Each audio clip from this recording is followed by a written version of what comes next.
This argument is not supposed to matter here. Eh?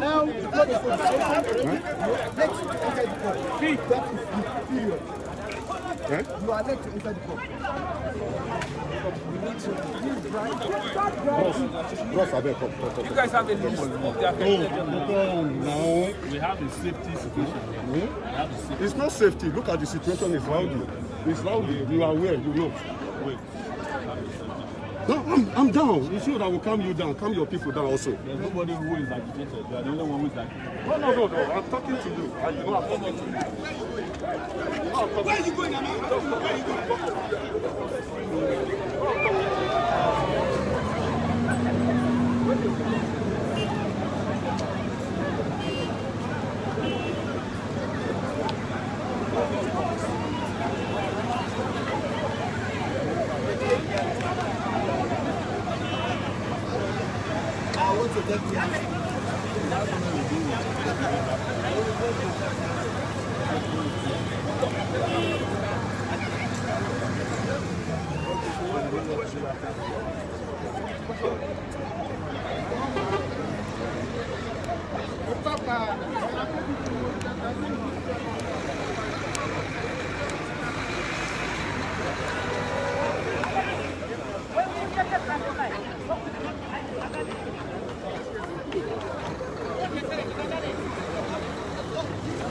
As you can see, they are chasing all the reporters and people standing here. They are chasing them away, all to cover up that it is because it was their presence that led to the hoodlum that attacked Shure. As you can see.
Finally, he came to the court. He's painting the same criminal.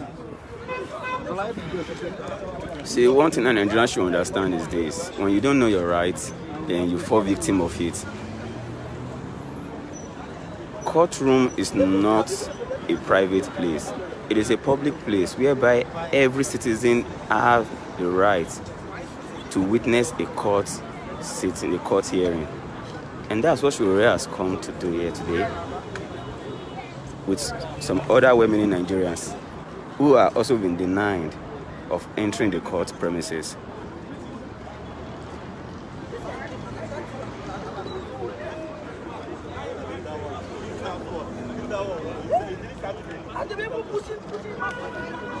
Now you can see these are lawyers who could not access the courtroom as well. See them, they are lawyers.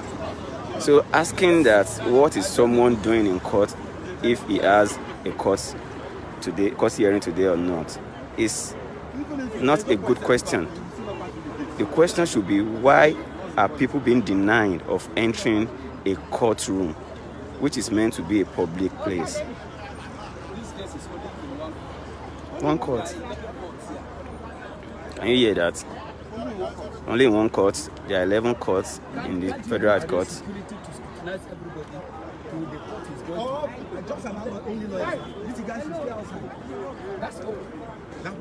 Even prison came there.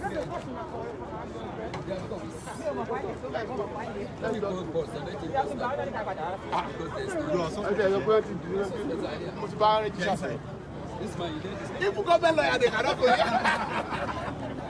All of us now. Government lawyer is cannot go in that. Government lawyer is can you imagine? Even you cannot go to court. I'm telling you. Oh, I mean, I'm going. It's a pathetic situation.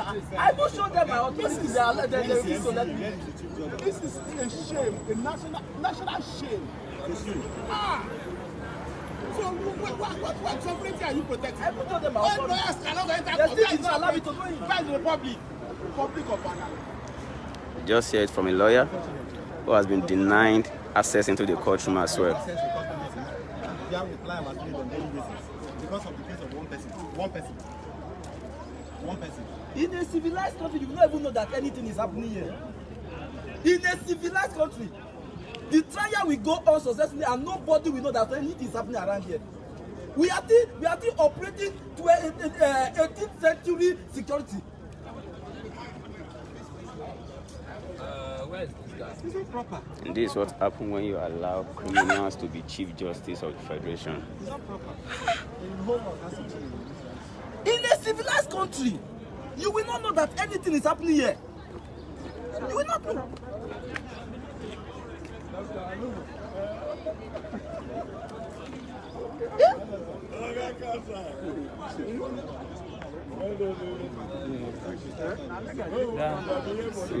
See problem. In a country like Nigeria, you still allow armor tanks. You still do armor tank things. They are accusing you of the fact that you are the problem of this country. They are accusing you guys. In a civilized country like Nigeria. In a civilized country like Nigeria, you still operate physical security. They are accusing me behind that you are the cause, that you lawyers are the problem of this country. Police are accusing you. In a civilized country like Nigeria, you will not know that anything is happening here today. My little colleague. Thank you. Sorry, are you a medium? Yeah. So? You still ask human beings to come and stand as security? Can you take me briefly? Okay. So here is one of the lawyers who have been denied access to. No, I'm not denied access. Oh, you are not. You just came out. Oh, okay. I think he has one or two things to tell us. Yes, I'm one of the council, legal council representing Mazi. Okay. I came all the way from Abuja. I know my humble self, I own Muchi. Yes, I was in there, they had for that high court, but because something came up with my hotel where I lodged, so the management of the house called me, it's a matter of urgency to come. So that's why I'm leaving the court now. But however, to lend support and the voice, is in support of those who have been denied access to the federal high court. Well, I'll say why others may laugh, they may rather cry over the melancholy of our great talent. The uncertainty of law and dilemma of justice is attributed to the fact that in the realm of law and justice in Nigeria, there are interventions from the government of the day and the security operatives. Okay. Now, when we arrived here this morning, we saw DSS barricade the district, and they are still barricading the Federal High Court gate and the other premises.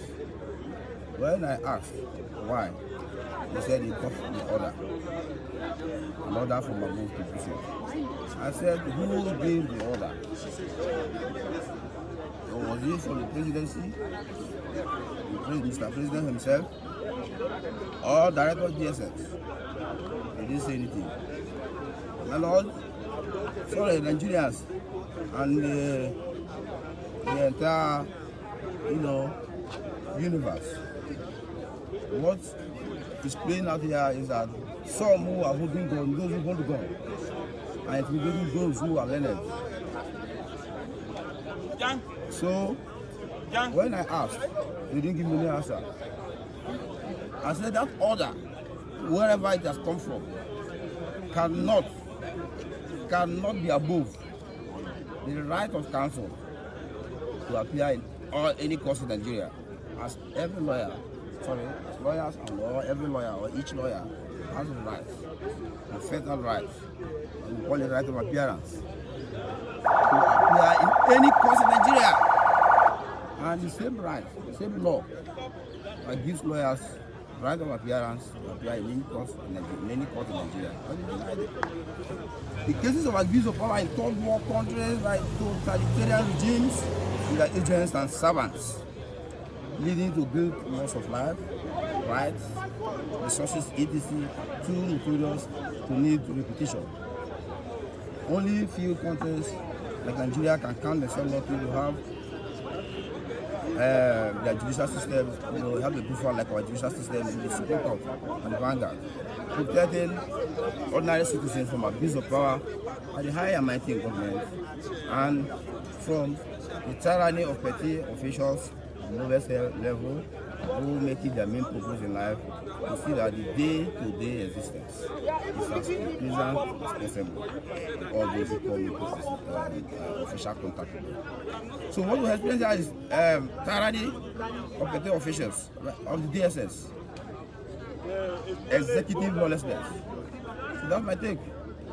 Okay, sir, will you mind telling Nigerians that is it in anywhere written in the Constitution or in the Judiciary Act that a list of invites will be made for any court hearing? That is there anywhere where it is written that for anyone to witness a court hearing that there should be a list of some particular people who will be allowed into the court premises to witness a trial? My brother, any list limiting the number of persons that should go in the Nigerian courts, to listen to proceedings, such list is absolved. It's unconstitutional. It's not acceptable. It's illegal. However, it is the laws are united. The authorities are united. That the right for public to listen to proceedings of Nigerian courts are ensured in our constitution. And then also, if we look at legal practitioners, lawyers generally, upon call to the Nigerian bar, they are entitled to appear in any Nigerian court. Now, lawyers have come from Lagos, Abuja, Port Harcourt, like myself. Many of them are at the gate there, many out there. Not allowed, they stop from entering into the court. They have the right to appear. So for today, being the 21st day of October 2021, the right of lawyers to appear in any court in Nigeria has been stopped, has been denied them, has been infringed upon by the federal government and DSS, to be specific. Okay. That's my take. One last question, sir. Now, what assurance will you give Nigerian as per what is happening right now? Because I could remember the first time they brought Nnamdi Kanu to court. In fact, it was a total shutdown. The shutdown was massive than this. And they also denied lawyers access to the courts, to the court premises. And now it's happening again. Now the question is, if they can deny lawyers from entering their workplace, then what assurance do the Nigerian populace have that the lawyers can even defend them in the courtroom without being controlled by the government? Yeah, but the entire country is helpless. I must tell you the truth. We have the systemic failure. Everything that is normal, that is constitutional in this country has failed. My brother, the very foundation of this very country is not even constitutional. So it is not even accepted by the people. Now, the Nigerian constitution, as the constitution of the federal government in 1991 was amended, being the first document that tells a lie about itself, is the very first problem of this country. The constitution was not made by the people of this country. And it tells a lie in this preamble that we, the people of the Federal Republic of Nigeria, having firmly resolved to make, give, and enact the full expression for ourselves. All right, it's a lie. I'm from my early days every day as a student. I've been told to classify a document that tells a lie about this document. When I looked at the preamble of the constitution, it says we, the people. Now, the Constitution of the United States of America is valid. It's autochthonous. It was made after the failure of the Article of Confederation, which was sought to be amended by the 55 representatives of the 13 colonies turned states that made up the United States of America, and on the 14th day of May, 1789.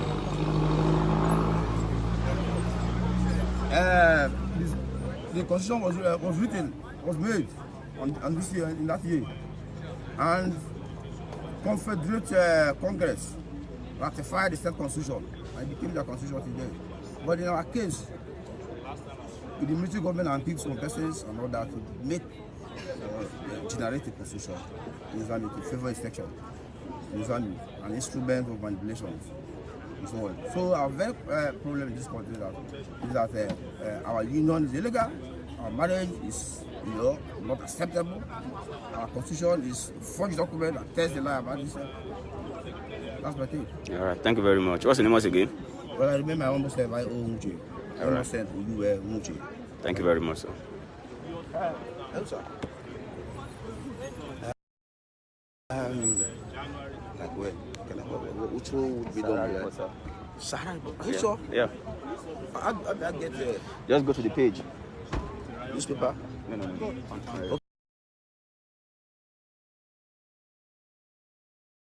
Okay.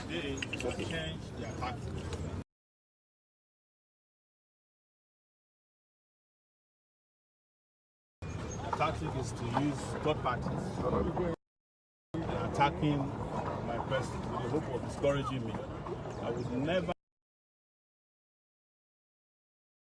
never be discouraged. Some good news is that Nnamdi Kanu is inside, brought to court. They have no option than to bring him physically to court. That's a request.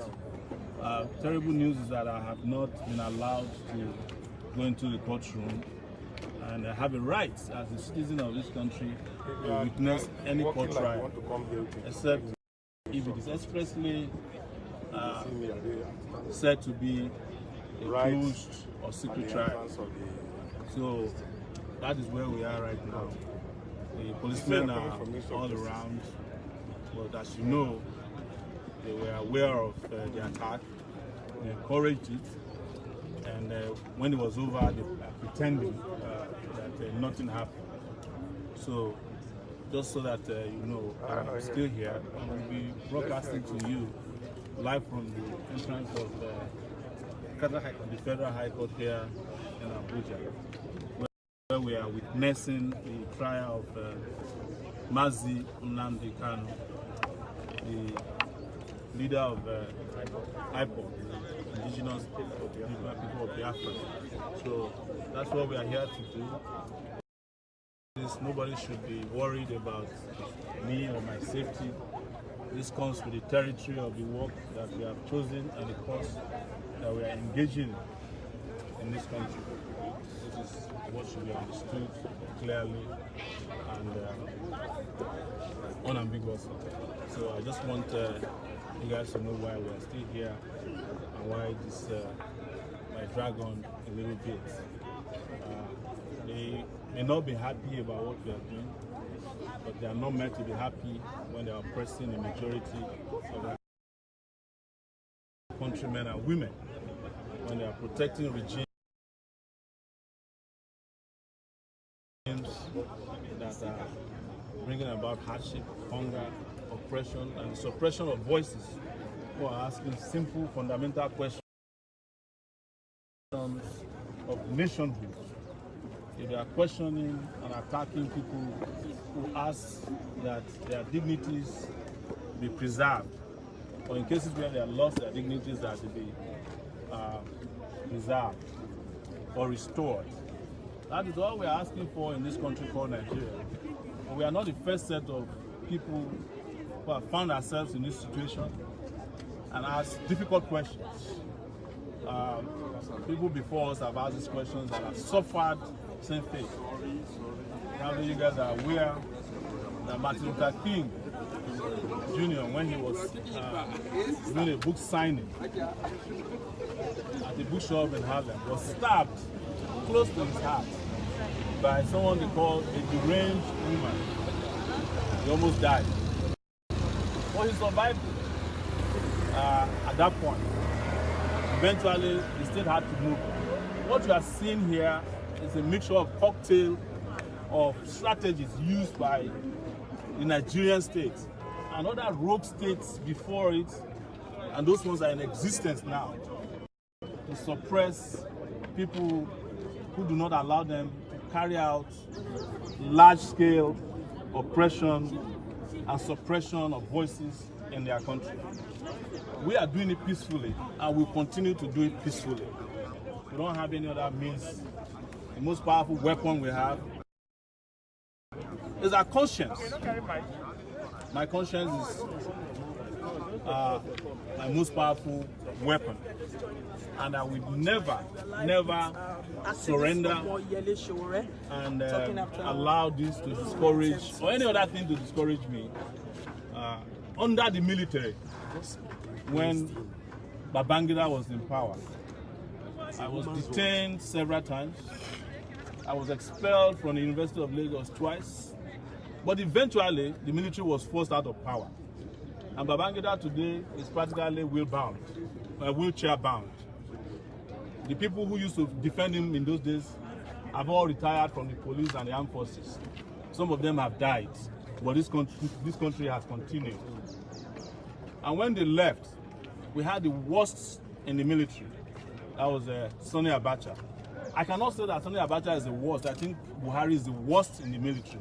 We were only lucky that he did not last longer than he lasted as a military head of state. But he has come back as the same brutal human being in a civilian uniform. And look at what he's doing to this country. This appeared to not even appear. This is a targeted attack. I was targeted. I knew they came last time. I knew the people that did it, and you can see what they did. They had instructions that when they come, they will allow them in, and I will not be allowed to go in. And the security men here, the DSS men here, were pushing me out back to them. Okay, so sir, were you happy with the arrest of the hoodlums? That arrest you saw is a facade.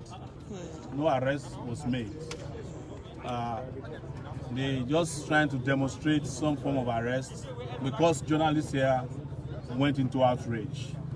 They probably have released them. If you go to their station now, they will have replaced them with, these are their own people. These are the people they use for this kind of jobs. They did this why to... Why they have always been targeting me directly since I started calling for revolution in 2019 in particular. That's the most recent period of targeted attack by the state. This is not the first time the state will do this to me. Right inside this courtroom, the DSS, the lawless DSS, sent their agents to abduct me before a judge because they said I made some statement after I was granted bail. I was abducted in front of a judge. The judge ran away. She lost her shoe and her wig inside the courtroom. That's Justice Ijoma Ojukwu. I was returned back to the DSS headquarters and spent another 18 days after I had been granted bail. Before that bail was respected, I spent another 1 month in detention. As a whole, I spent 5 months in DSS detention for calling for the right to have a better country. So this is not new. After I was released, it was the reason they deliberately restricted me to Abuja, so that I will be vulnerable to this kind of attacks. And when they discover that I haven't been that vulnerable, when they